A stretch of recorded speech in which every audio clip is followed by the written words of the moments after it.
काम करते हैं, अलग अलग मेहमानों से कुछ ट्रेड भी ले लेते हैं। नीलेश भाई, आपसे शुरू करते हैं आपकी trading calls. Afternoon Dimpy ji, good afternoon everyone. देखिए, मार्केट में हम यहाँ से एक follow up move on the back of pull back हम एक्सपेक्ट करके चल रहे हैं, तो इसीलिए दोनों खरीदारी वाले ट्रेड हैं। सबसे पहले खरीदने की सलाह होगी फार्मा स्पेस में से बायोकॉन। इस पर्टिकुलर स्टॉक में काफी बेहतरीन सेटअप है। यहाँ पर लॉन्ग बिल्डअप हुए हैं, 6% के आसपास का हुआ इजाफा हुआ है। साथ ही साथ टेक्निकल फ्रंट पे एक ब्रेकआउट हमें यहाँ पे आता हुआ नजर आ रहा है। एक लंबा कंसोलिडेशन जो हमने यहाँ पे देखा था, उसके साथ ही साथ 52 वीक हाई पर ही काउंटर ट्रेड हो रहा है। तो करंट लेवल पर बायोकॉन को लॉन्ग करके चल सकते हैं। यहाँ पर 421 के टारगेट होंगे, 391 का स्टॉप लॉस होगा। एक फॉलोअप मूव हम यहाँ पे बायोकॉन में एक्सपेक्ट करके चल रहे हैं। इसके अलावा जो दूसरा स्टॉक रडार पर है वो है ग्रासिम। ग्रासिम में निचले स्तरों से काफी अच्छा रिबाउंड हमें देखने को मिल रहा है, और यहाँ पर ये जो पुल बैक हम देख रहे हैं एक्सटेंड होता हुआ नजर आ सकता है 2490 तक। स्टॉप लॉस रखना होगा 2371 का, और ग्रासिम में भी लॉन्ग पोजीशन बना के चल सकते हैं। की आवाज़ बढ़ा।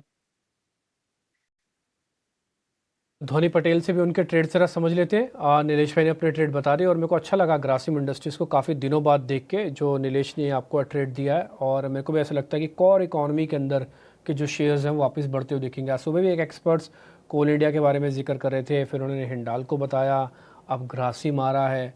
अच्छा लग रहा है सारी चीज़ें वापस देखते हुए मार्केट में। धोनी, आपके शेयर्स कौन से हैं?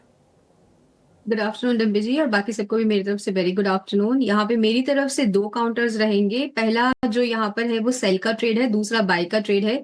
डेफिनेटली इंडेक्स के अंदर बाइंग देखने को मिल रही है, बट जहां पर नेगेटिव ट्रेंड है उन स्टॉक्स के अंदर जो गिरावट है वो यहाँ पे फर्दर कंटिन्यू हो रही है। जैसे कि डीमार्ट का काउंटर है वो मेरे रडार पे है on the sell side. DMart का अगर आप ओवरऑल चार्ट स्ट्रक्चर देखेंगे तो यहाँ पे एक टॉप फॉर्मेशन हुई, उसके बाद वापस से जो स्टॉक के अंदर डाउन ट्रेंड है वो कंटिन्यू होता हुआ देखने को मिला।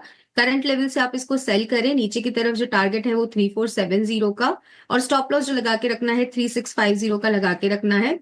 दूसरा बाय साइड पे मुझे काउंटर जो पसंद आ रहा है वो है बीईएल का। ओवरऑल डिफेंसिव के अंदर आज काफी अच्छी बाइंग देखने को मिल रही है, और सेक्टर भी पॉजिटिव साइड पे है।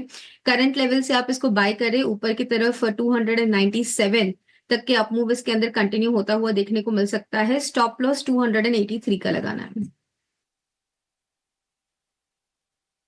ठीक है। श्रीकांत भाई, आपके पास कोई ट्रेड हो? बिल्कुल। तो देखिए, यहाँ पे हमें लगता है कि दो स्टॉक्स ऐसे हैं कि जहाँ पे कुछ तेजी बन सकती है। वेरी फर्स्ट मुझे लगता है कि पावर स्टॉक्स में एक अच्छा खासा खरीदारी का रुझान बना हुआ है। यहाँ पे आरईसी आरईसी लिमिटेड, ये एक स्टॉक ऐसा है 495 492 के करीब ट्रेड कर रहा है। करंट लेवल से इसे लॉन्ग किया जा सकता है। हमें लगता है कि इसमें जो रैली आएगी वो कम से कम 515 से लेकर 530 तक इस स्टॉक को लेके जा सकती है। और यहाँ पे जो स्टॉप लॉस रखना है वो हम स्टॉप लॉस रखेंगे एट 484।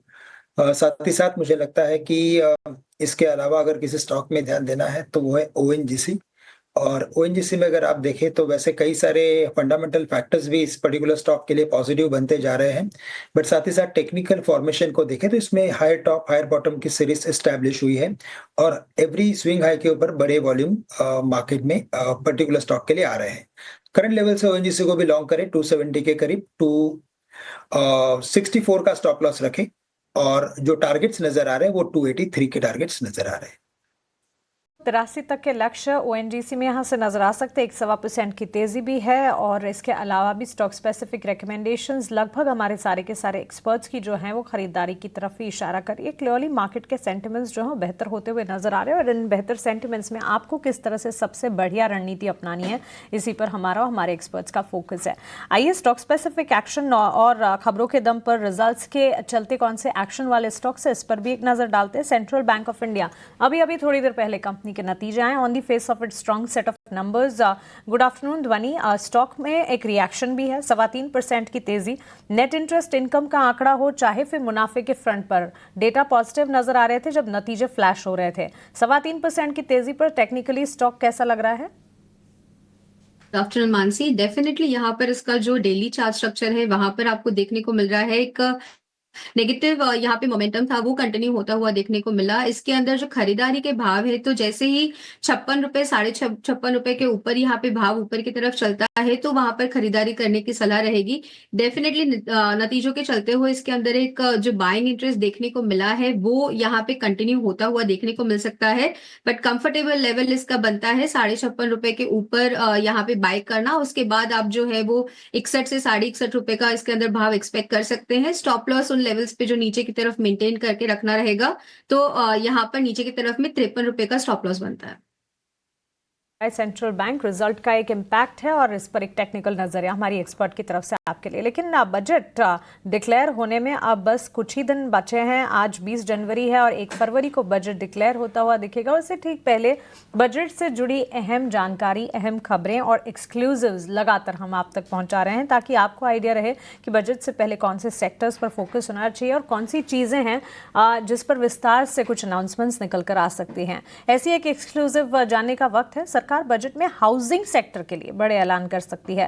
खासकर पीएम आवास योजना के तहत सब्सिडी के लिए होम लोन की ऊपरी सीमा बढ़ाई जा सकती है। क्या है ये पूरी खबर? इससे जुड़ी सारी डिटेल्स लेकर प्रकाश प्रियदर्शी हमारे साथ जुड़ गए हैं। प्रकाश, बताइए।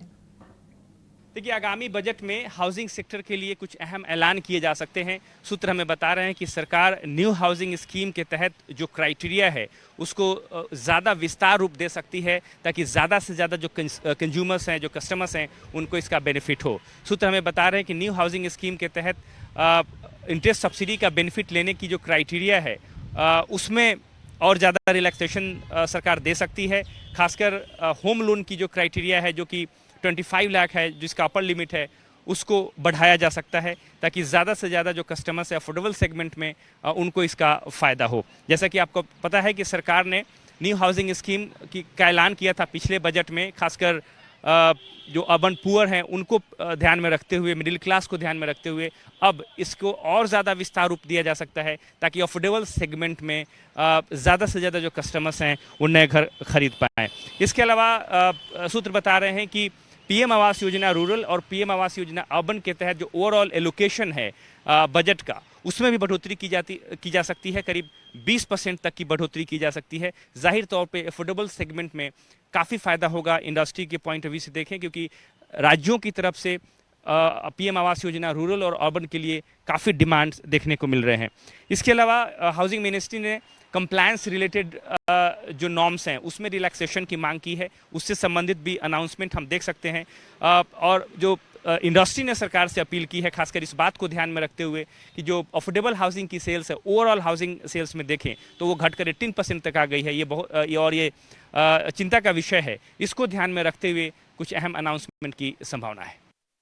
बिल्कुल प्रकाश, ये इम्पॉर्टेंट अहम जानकारी हमें बताने के लिए आपका शुक्रिया। तो अफोर्डेबल हाउसिंग में बजट पर इन पर्टिकुलर फोकस रहेगा और इससे जुड़े कुछ इंपॉर्टेंट अनाउंसमेंट्स भी निकल कर आ सकते हैं। हाउसिंग सेक्टर, रियल एस्टेट की अगर बात करें, आज के सत्र में भी निफ्टी रियल्टी इंडेक्स में मजबूती का ट्रेंड देखने को मिला है। आज हमारी बिग बोल्ड ब्रोकरेज के सेगमेंट में भी मैक्रोटेक डेवलपर्स का जिक्र हमने किया था, जिस पर एक ब्रोकरेज पॉजिटिव रिपोर्ट आई और उसी के बाद स्टॉक में मूवमेंट भी देखने को मिली। निफ्टी रियल्टी इंडेक्स हरे निशान के साथ ट्रेड करते हुए। Nilesh, good afternoon. आपसे जानना चाहेंगे, इस वक्त भी देखें तो मैक्रोटेक लोढ़ा में करीब 3-3.5% की तेजी, और सिर्फ यही नहीं, रियल एस्टेट सेक्टर पर अगर आपके पसंदीदा प्लेयर्स हैं और आपकी कोई कॉल बन रही है तो बताएं। Very good afternoon Mansi. बिल्कुल, देखिए रियलिटी इंडेक्स में एक उछाल देख रहे हैं और ये जो पुल बैक हमें देखने को मिल रहा है मेरे ख्याल से एक्सटेंड होना चाहिए टुवर्ड्स द लेवल्स ऑफ 980 से 1000।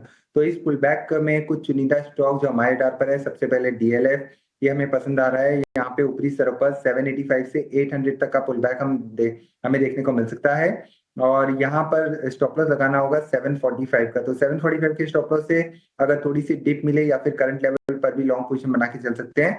इसके अलावा लोधा इस पर्टिकुलर काउंटर में भी हमें काफी अच्छा रिबाउंड देखने को मिल रहा है और ऊपरी स्तर पर जो इसका 200 मूविंग एवरेज है जो कि है 1290 के आसपास, तो एटलीस्ट करंट लेवल से एक पुल बैक 1250 से 1290 तक का हम एक्सपेक्ट करके चल सकते हैं। 1175 के स्टॉप लॉस से लोधा में भी लॉन्ग पोजीशन बना के चल सकते हैं।